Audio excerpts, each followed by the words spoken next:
Happy New Year, everybody! From me to you, I want to wish you a very blessed, a very safe, and a very happy 2025. Can you believe it?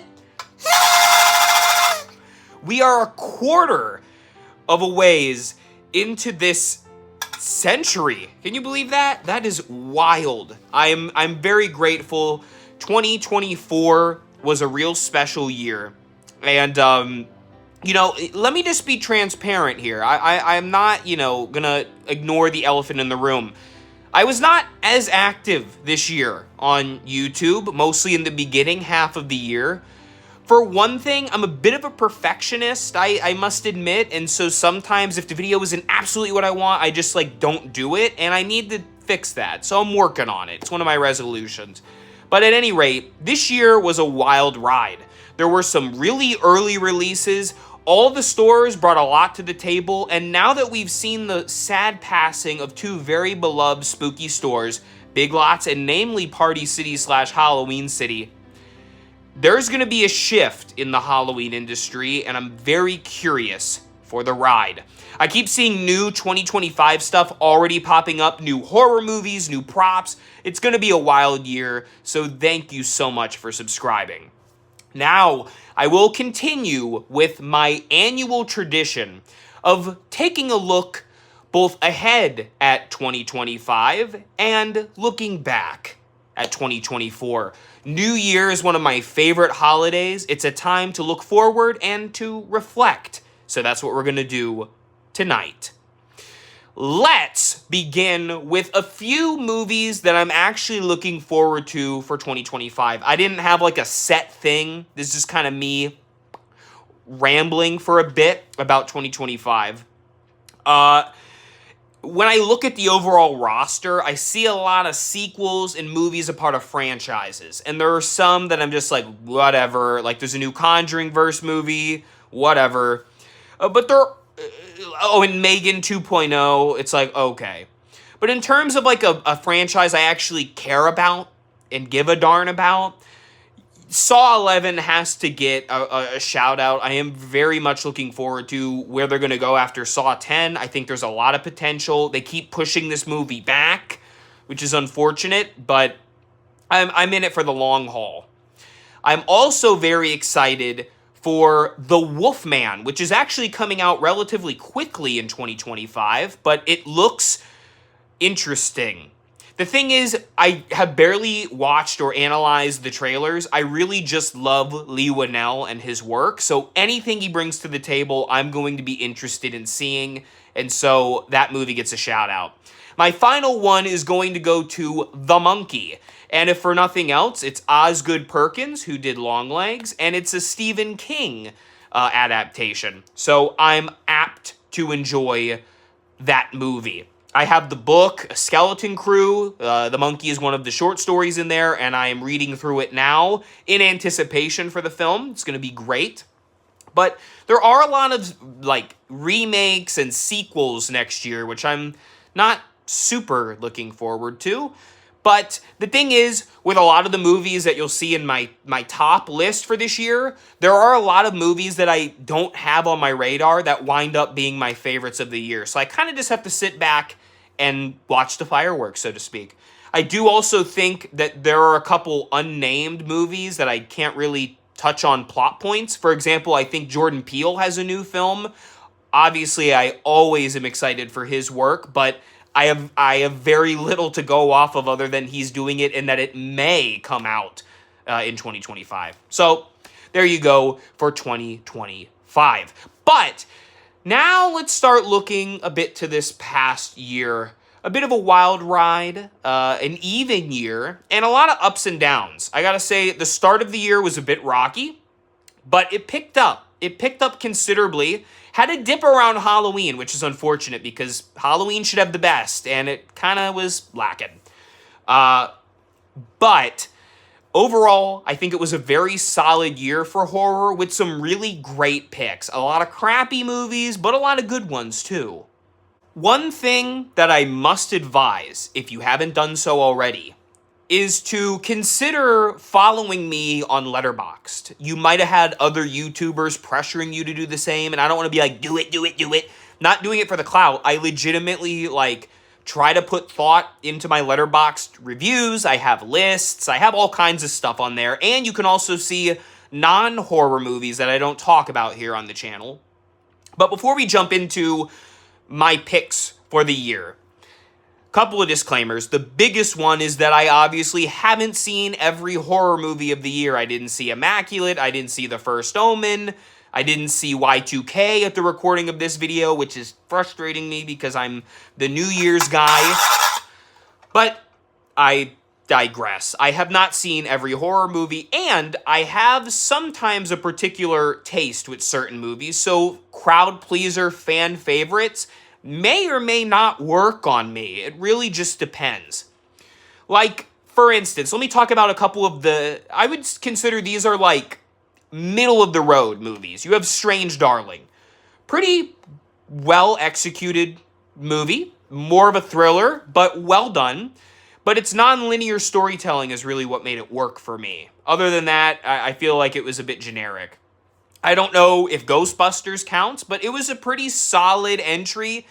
I really just care for the original Ghostbusters, so any sequel's just gonna pale in comparison for me.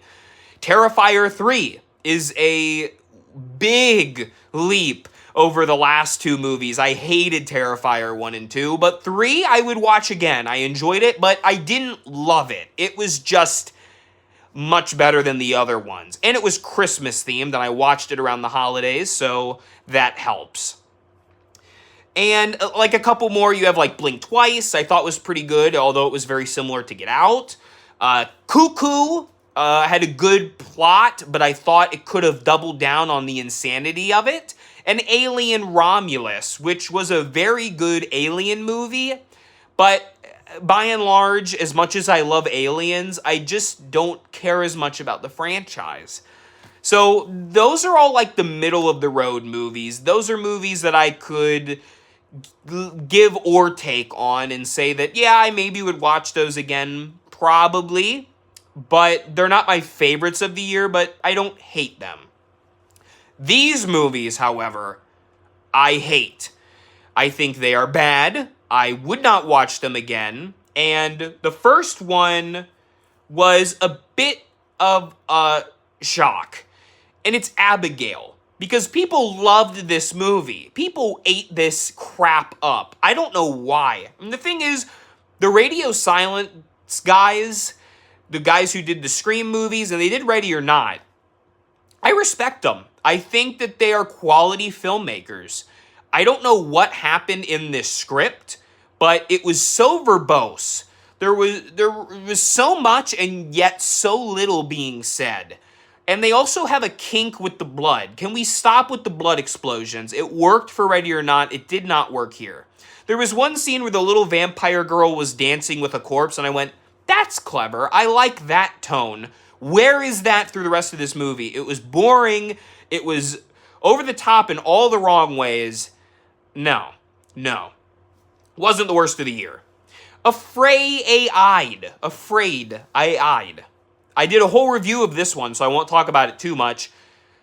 Just a cash grab of AI on account of Blumhouse, which is slowly but surely going down the list in terms of studios that I expect adequate movies from. Every now and again, they pop out a Get Out, but it's very few and far between. Blumhouse. What else do I got here? Another one that I was excited for with a great premise and an interesting name tied to it, but M. Night Shyamalan's daughters, The Watchers, I never want to watch again because it sucked. It was boring. Oh, it was so boring. Nothing happened.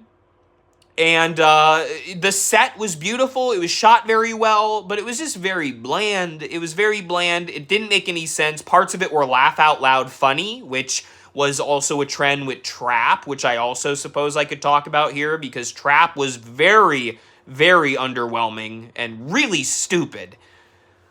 I'm sorry, M. Night. I love M. Night Shyamalan. Some of his stuff is some of my favorite stuff.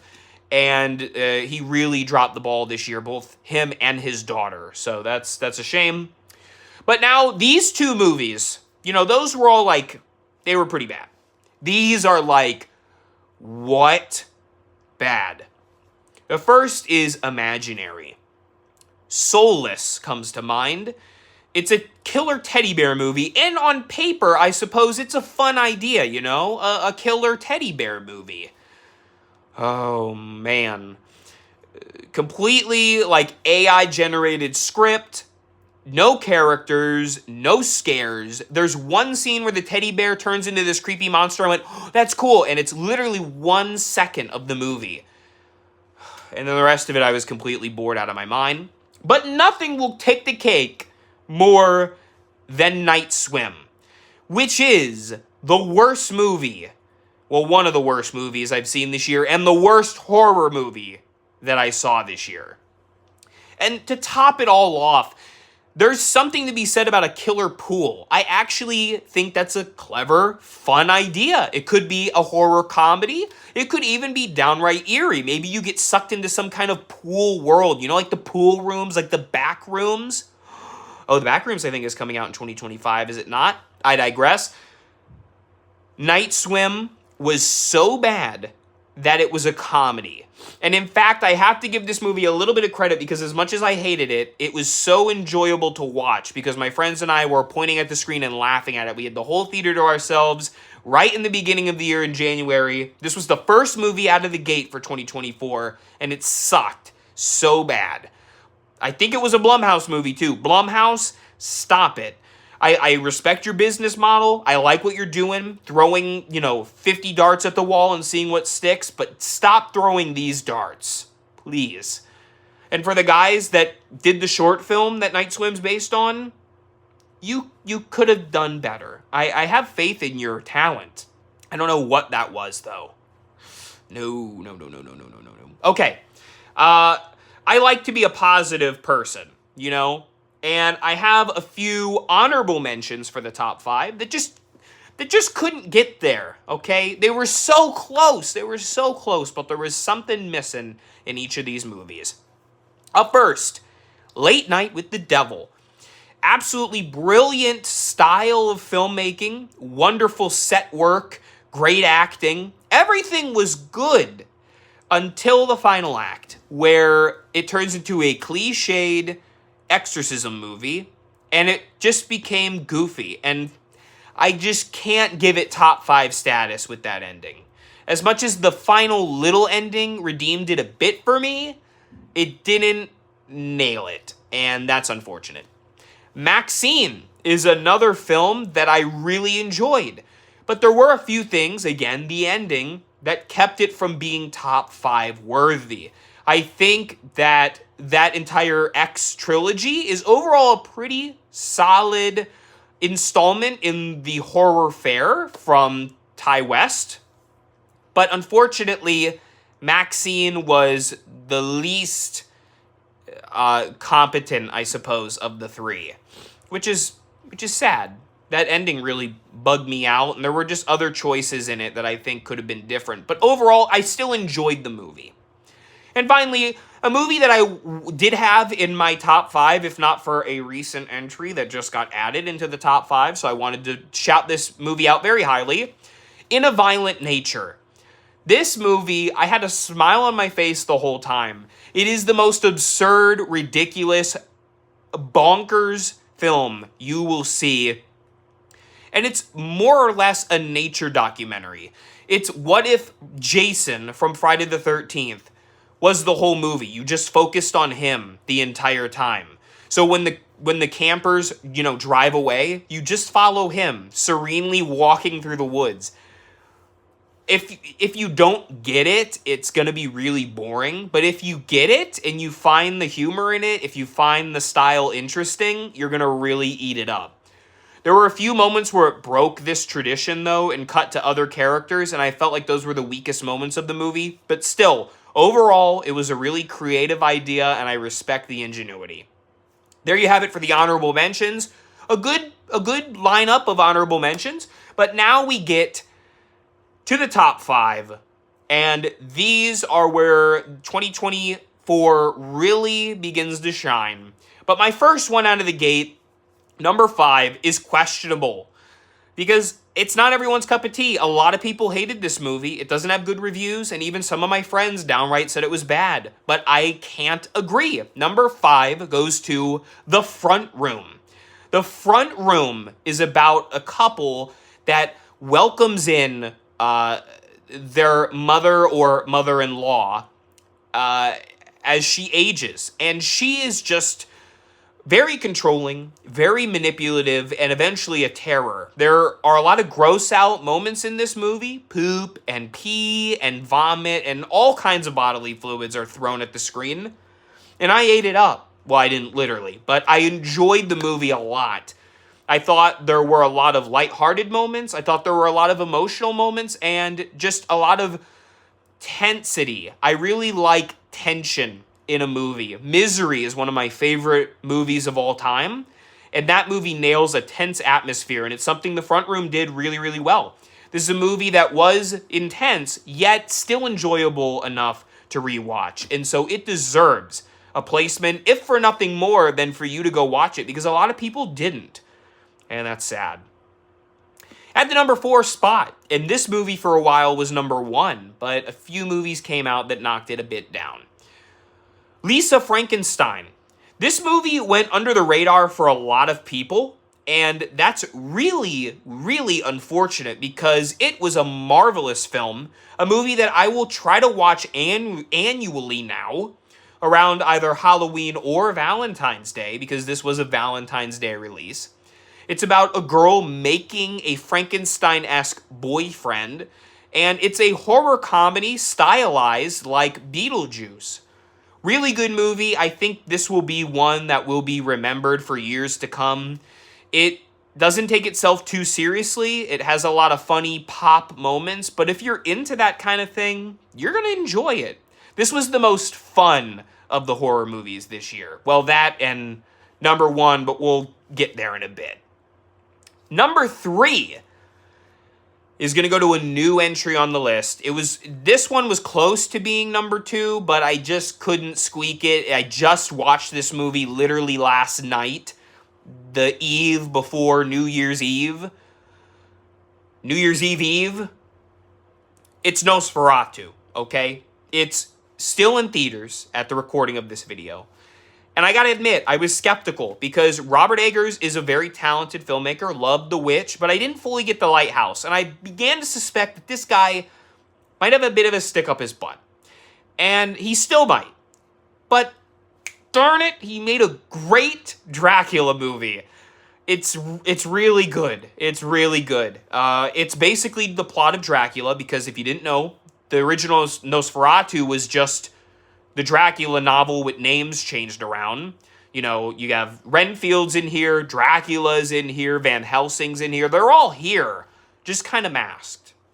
But Count Orlok, played by Bill Skarsgård, super intimidating, really creepy. I love the historical relevancy. I love all the homages to vampire lore. It's great. It's a great time. You have to pay attention, though. It's an extremely slow-burning movie, but at the same time, that slow pace really allows for the dread to build, and it wouldn't be the same without that.